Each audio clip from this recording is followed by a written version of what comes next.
Ya, saudara, terima kasih Anda masih tetap setia bersama kami. Pemirsa, walau di tengah pandemi COVID-19, pemerintah Kabupaten Aceh Besar tetap menaruh perhatian serius di bidang pertanian dan kebutuhan pangan masyarakat. Atas upaya ini, Kabupaten Aceh Besar telah meraih prestasi peringkat pertama Indeks Ketahanan Pangan se-Kabupaten di Provinsi Aceh.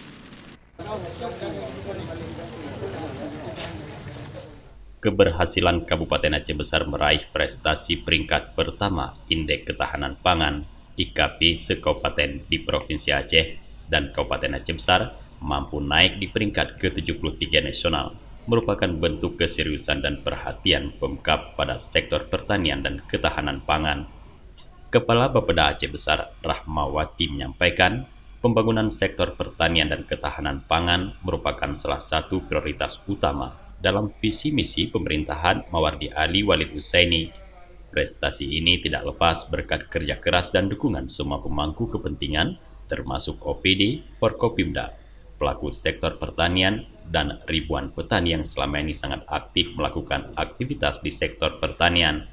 Jadi ini sebuah prestasi yang luar biasa. Jadi yang harus kita syukuri mungkin dalam rangka kesediaan pangan di Aceh Besar. Jadi bicara pangan ini bukan hanya padi. Jadi dia seluruh yang ada dari jagung dan sebagainya. Pokoknya yang semuanya itu menjadi konsumsi masyarakat. Jadi saya pikir masyarakat Aceh Besar harus tetap seperti ini, giat bekerja. Inilah yang selalu dimotivasi oleh Bapak Bupati.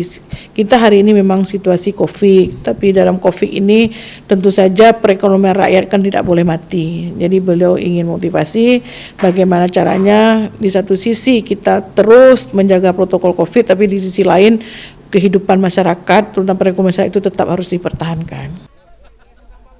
Keberhasilan Aceh Besar meraih IKP dari Kementerian Pertanian Republik Indonesia tersebut antara lain berdasarkan kemampuan dalam penerapan sistem kewaspadaan pangan dan gizi dengan berdasarkan 3 aspek penting, yakni meliputi aspek ketersediaan, aspek keterjangkauan, dan aspek pemanfaatan. Selama ini kabupaten tersebut menjadi pemasok pangan khususnya beras untuk Kota Banda Aceh, Kota Sabang, Aceh Besar, serta beberapa kabupaten kota lainnya di Aceh. Dari Janto Aceh Besar, Tim Liputan Aceh TV melaporkan.